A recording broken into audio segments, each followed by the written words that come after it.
Hi welcome back to my YouTube channel. ಎಲ್ಲರೂ ಹೇಗಿದ್ದೀರಾ? ಎಲ್ಲರೂ ಚೆನ್ನಾಗಿದ್ದೀರಾ ಅಂತ ಭಾವಿಸ್ತಾ ಇವತ್ತಿನ ಕುಕ್ಕಿಂಗ್ ರೆಸಿಪಿನಲ್ಲಿ ನಾನು ಬೇಳೆ ನುಗ್ಗೆಕಾಯಿ ಮಿಕ್ಸ್ ತರಕಾರಿ ಸಾಂಬಾರ್ ರೆಸಿಪಿನ ಶೇರ್ ಮಾಡ್ತಾ ಇದ್ದೀನಿ. ಇದು ಅನ್ನ, ದೋಸೆ, ಇಡ್ಲಿ ಮತ್ತು ಮುದ್ದೆ ಇದಿಷ್ಟಕ್ಕೂ ತುಂಬ ಚೆನ್ನಾಗಿರುತ್ತೆ. ಇವಾಗ ಮಾಡೋ ವಿಧಾನ ನೋಡೋಣ ಬನ್ನಿ. ಮೊದಲಿಗೆ ನಾನಿಲ್ಲಿ ಒಂದು 5 ಲೀಟ್ರ್ ಕುಕ್ಕರ್ನ ಗ್ಯಾಸ್ ಹಚ್ಬಿಟ್ಟು ಸ್ಟವ್ ಮೇಲೆ ಆ ಕುಕ್ಕರ್ನ ಇಟ್ಕೊಂಡಿದ್ದೀನಿ. ಆ ಕುಕ್ಕರ್ ಒಳಗಡೆ ಇವಾಗ ನಾನು ಒಂದು 3 ರಿಂದ 4 ಗ್ಲಾಸ್ ಅಷ್ಟು ನೀರನ್ನ ಸೇರಿಸ್ಕೊಂಡಿದ್ದೀನಿ. ಹಾಗೆ ಒಂದು ಅರ್ಧ ಕಪ್ಪು ತೊಗರಿಬೇಳೆಯನ್ನು ತೊಗೊಂಡು ಚೆನ್ನಾಗಿ ಒಂದೆರಡು ಸಲ ನೀಟಾಗಿ ಕ್ಲೀನ್ ಮಾಡಿಕೊಂಡು ಇವಾಗ ಕುಕ್ಕರ್ ಒಳಗಡೆ ಸೇರಿಸ್ಕೊಳ್ತಾ ಇದ್ದೀನಿ. ಹಾಗೆ ಒಂದು ಈರುಳ್ಳಿ, ಮೀಡಿಯಮ್ ಸೈಜ್ ಈರುಳ್ಳಿನ ಉದ್ದುದ್ದ ಕಟ್ ಮಾಡಿಕೊಂಡು ಅದನ್ನು ಇವಾಗ ಸೇರಿಸ್ಕೊಂಡಿದ್ದೀನಿ.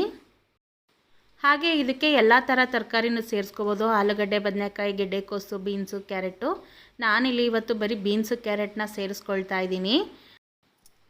ಹಾಗೆ ಒಂದು 3 ಮೀಡಿಯಮ್ ಸೈಜು ಟೊಮೊಟೊನ ನಾನಿಲ್ಲಿ 2 ಹೋಳು ಮಾಡಿಕೊಂಡು ಇವಾಗ ಕುಕ್ಕರ್ ಒಳಗಡೆ ಸೇರಿಸ್ಕೊಂಡಿದ್ದೀನಿ. ಟೊಮೊಟೊನ 2 ಹೋಳು ಮಾಡಿ ಕುಕ್ಕರ್ ಒಳಗಡೆ ಸೇರಿಸ್ಕೊಂಡಿರೋದೇನಕ್ಕೆ ಅಂತಂದರೆ ಅದನ್ನು ನಾನು ಆಮೇಲೆ ಆಡಿಸೋದಕ್ಕೆ ಎತ್ಕೊಳ್ತೀನಿ ಟೊಮೊಟೊನ. ಅದರಿಂದ ನಾನು ಡೈರೆಕ್ಟ್ ಇವಾಗ ಸೇರಿಸ್ಕೊಂಡಿದ್ದೀನಿ, ಇಲ್ಲಾಂದರೆ ಸಪ್ರೇಟಾಗಿ ಬೇಯಿಸ್ಕೊಳ್ತೀನಿ. ನೀವು ಟೊಮೊಟೊನ ಬೇಯೋಕ್ಕಾಗ್ತೇ ಇಲ್ಲ ಅಂತಂದರೆ ಹಾಗೇ ಕಾಯಿ ಜೊತೆ ಆಡಿಸ್ಬಿಟ್ಟು ಹಾಕ್ಬೋದು ಟೊಮೊಟೊನ. ನಾನಿಲ್ಲಿ ಸ್ವಲ್ಪ ಟೇಸ್ಟ್ ಚೆನ್ನಾಗಿರುತ್ತೆ ಅಂತ ಹೇಳ್ಬಿಟ್ಟು ಟೊಮೊಟೊನ ಬೇಯಿಸ್ಕೊಳ್ತಾ ಇದ್ದೀನಿ. ಆಮೇಲೆ ನಾನು ರುಚಿಗೆ ತಕ್ಕಷ್ಟು ಉಪ್ಪನ್ನ ಸೇರಿಸ್ಕೊಂಡು ಕುಕ್ಕರ್ ಲಿಡ್ ಕ್ಲೋಸ್ ಮಾಡಿ 2 ವಿಜಿಲ್ನ ಕೂಗಿಸ್ಕೊಂಡಿದ್ದೀನಿ. ನೋಡ್ತಾ ಇರ್ಬೋದು, ಆಲ್ಮೋಸ್ಟ್ ತರಕಾರಿ, ಬೇಳೆ, ಟೊಮೊಟೊ ಎಲ್ಲ ಚೆನ್ನಾಗಿ ಬೆಂದಿದೆ. ಇವಾಗ ಬೆಂದಿರ್ತಕ್ಕಂಥ ಟೊಮೊಟೊ ಪೀಸ್ಗಳನ್ನ ಇವಾಗ ನಾನು ಒಂದು ಬಟ್ಲಿಗೆ ಸಪ್ರೇಟಾಗಿ ಎತ್ತಿಟ್ಬಿಟ್ಟು ಅದನ್ನು ತಣ್ಣಗಾಗೋದಕ್ಕೆ ಬಿಡ್ತೀನಿ. ಇವಾಗ ನಾನು ನುಗ್ಗೆಕಾಯಿ ಬೇಯಿಸ್ಕೊಳ್ಳೋದಕ್ಕೆ ಅಂತ ಹೇಳ್ಬಿಟ್ಟು ಒಂದು ಬಟ್ಲಲ್ಲಿ ನುಗ್ಗೆಕಾಯಿ ಮುಳುಗೋ ಅಷ್ಟು ನೀರನ್ನ ನಾನಿಲ್ಲಿ ಸೇರಿಸ್ಕೊಂಡಿದ್ದೀನಿ. 1/4 kg ಅಷ್ಟು ನುಗ್ಗೆಕಾಯಿಗಳನ್ನ ನಾನಿಲ್ಲಿ ಮೀಡಿಯಮ್ ಸೈಜಲ್ಲಿ ಕಟ್ ಮಾಡಿಕೊಂಡು ಆ ಪೀಸ್ಗಳನ್ನೆಲ್ಲ ಇವಾಗ ಅದೇ ನೀರೊಳಗಡೆ ಹಾಕ್ಬಿಟ್ಟು ಒಂದು 5 ನಿಮಿಷ ಚೆನ್ನಾಗಿ ಕುದಿಸ್ಬಿಡ್ತೀನಿ. ನಾನು ಈ ರೀತಿ ಬೇಯಿಸ್ಕೊಳ್ತಾ ಇರೋದು ಏನಕ್ಕೆ ಅಂತಂದರೆ ಇದರಲ್ಲಿ ಸ್ವಲ್ಪ ಕಹಿ ಇದ್ದರೆ ಒಂದು 5 ನಿಮಿಷ ಬೇಯಿಸ್ಬಿಟ್ಟು ಆ ನೀರನ್ನ ಚೆಲ್ಬಿಟ್ಟು ನುಗ್ಗೆಕಾಯಿಗಳು ಮಾತ್ರ ಈ ಕುಕ್ಕರ್ ಒಳಗಡೆಗೆ ನಾವು ಏನು ಬೇಳೆ ತರಕಾರಿ ಬೇಯಿಸ್ಕೊಂಡಿದ್ವೋ ಅದ್ರ ಜೊತೆಗೆ ನೀವು ಆ ನುಗ್ಗೆಕಾಯಿಗಳು ಮಾತ್ರ ಸೇರಿಸ್ಕೊಳ್ಳಿ. ಆ ನೀರನ್ನ ಚೆಲ್ಬಿಡಿ, ಕುದಿಸಿದ ನೀರನ್ನ ಚೆಲ್ಬಿಟ್ಟು ಇವಾಗ ನುಗ್ಗೆಕಾಯಿ ಸೇರಿಸ್ಕೊಂಡು ಅದಕ್ಕೆ ಇವಾಗ ಒಂದು 3 ರಿಂದ 3.5 ಸ್ಪೂನಷ್ಟು ಬೇಳೆ ಸಾಂಬಾರು ಪುಡಿನ ಸೇರಿಸ್ಕೊಂಡು ಚೆನ್ನಾಗಿ ಅದನ್ನು ಎಲ್ಲ ಚೆನ್ನಾಗಿ ಮಿಕ್ಸ್ ಮಾಡಿಕೊಂಡು ಮತ್ತೆ ಸ್ಟವ್ ಹಚ್ಬಿಟ್ಟು ಇದನ್ನು ಹೈ ಫ್ಲೇಮಲ್ಲಿ ಕುದಿಯೋದಕ್ಕೆ ಬಿಟ್ಬಿಡಿ. ಅಷ್ಟರಲ್ಲಿ ನಾವು ಇದಕ್ಕೆ ಕಾಯಿ ಟೊಮೊಟೊ ರುಬ್ಕೊಂಡು ಬಂದುಬಿಡೋಣ. ಇವಾಗ ನಾನೊಂದು ಮಿಕ್ಸಿ ಜಾರ್ಗೆ ಒಂದು ಅರ್ಧ ಬಟ್ಲಷ್ಟು ತೆಂಗಿನಕಾಯಿ ತುರಿನ ಸೇರಿಸ್ಕೊಂಡಿದ್ದೀನಿ. ಆವಾಗಲೇ ಏನು ಬೇಯಿಸಿಟ್ಕೊಂಡಿದೆ ಟೊಮೊಟೊ, ಆ ಟೊಮೊಟೊಗಳನ್ನೂ ಸ್ವಲ್ಪ ತಣ್ಣಗಾಗಿದೆ. ಇವಾಗ ಅದನ್ನು ಸೇರಿಸ್ಕೊಳ್ತಾ ಇದ್ದೀನಿ ಟೊಮೊಟೊನು. ಹಾಗೆ ಇದಕ್ಕೆ ಒಂದು ಈರುಳ್ಳಿನೂ ಹಾಕ್ಕೋಬೋದು, ಇದ್ದರೆ ಇಲ್ಲ ಅಂತಂದರೆ ಸ್ಕಿಪ್ ಮಾಡ್ಬೋದು, ಹೇಗಿದ್ರೂ ನಡೆಯುತ್ತೆ.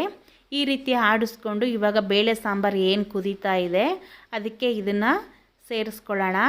ಆಮೇಲೆ ಮತ್ತೆ ಇನ್ನೊಂದು ಸ್ವಲ್ಪ ಸಾಂಬಾರು ಹೆಚ್ಚಿಸ್ಕೋಬೇಕು ಅಂತಂದರೆ ಆ ಜಾರಿಗೇ ಒಂದು 2 ಗ್ಲಾಸ್ ಅಷ್ಟು ನೀರನ್ನ ಸೇರಿಸ್ಕೊಂಡು ಆ ಜಾರಲ್ಲಿರೋ ಖಾರನೆಲ್ಲ ಈಗ ಸಾಂಬಾರಿಗೆ ಹುಯ್ಕೊಳ್ಳೋಣ.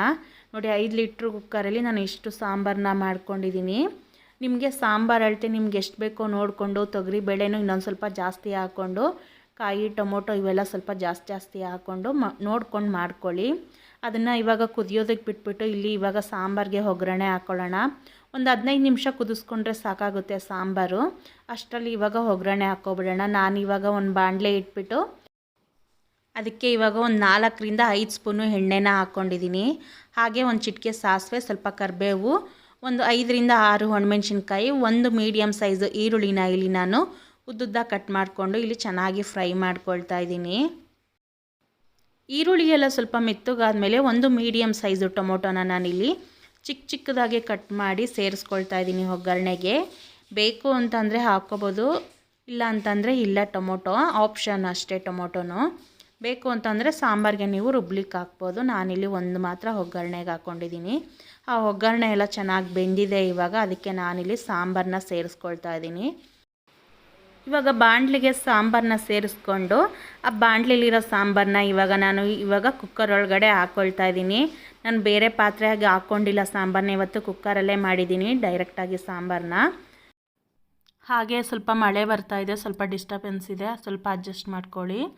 ಆವಾಗಲೇ ಸಾಂಬಾರಿಗೆ ನಾನು ಸ್ವಲ್ಪ ಉಪ್ಪು ಹಾಕ್ಕೊಂಡಿದ್ದೆ. ಇವಾಗ ಉಪ್ಪು ಸ್ವಲ್ಪ ಕಡಿಮೆ ಇತ್ತು, ಅದಕ್ಕೆ ನಾನು ರುಚಿ ನೋಡಿಬಿಟ್ಟು ಅದ್ರ ತಕ್ಕಂತೆ ನಾನು ಉಪ್ಪನ್ನ ಹಾಕ್ಕೊಂಡಿದ್ದೀನಿ. ಇನ್ನೊಂದು 5 ನಿಮಿಷ ಕುದಿಸ್ಕೊಂಡ್ರೆ ಸಾಂಬಾರು ರೆಡಿ ಆಗುತ್ತೆ. ಇವಾಗ ನಾನು ಇದನ್ನು ಸ್ಟವ್ ಆಫ್ ಮಾಡಿಬಿಟ್ಟು ಇದನ್ನು ಇಳಿಸ್ಕೊಳ್ತಾ ಇದ್ದೀನಿ. ಇವಾಗ ನೋಡ್ಬೋದು ಇಡ್ಲಿ ಜೊತೆ ನಾನು ಇಲ್ಲಿ ಸರ್ವ್ ಮಾಡ್ಕೊಂಡಿದ್ದೀನಿ ಸಾಂಬಾರನ್ನ. ನಿಮಗೂ ಈ ನುಗ್ಗೆಕಾಯಿ ಬೇಳೆ ತರಕಾರಿ ಸಾಂಬಾರು ರೆಸಿಪಿ ಇಷ್ಟ ಆಗಿದೆ ಅಂತ ಭಾವಿಸ್ತಾ ಈ ವಿಡಿಯೋನ ಇಲ್ಲಿಗೆ ಎಂಡ್ ಮಾಡ್ತಾ ಇದ್ದೀನಿ. ಪ್ಲೀಸ್ ವಿಡಿಯೋ ಇಷ್ಟ ಆಗಿದರೆ ಲೈಕ್ ಮಾಡಿ, ಶೇರ್ ಮಾಡಿ, ಕಮೆಂಟ್ ಮಾಡಿ, ಪ್ಲೀಸ್ ಸಬ್ಸ್ಕ್ರೈಬ್ ಮಾಡ್ಕೊಳ್ಳಿ. ಹಾಗೆ ವಿಡಿಯೋ ನೋಡ್ತಿರೋರಿಗೆ ಧನ್ಯವಾದಗಳು.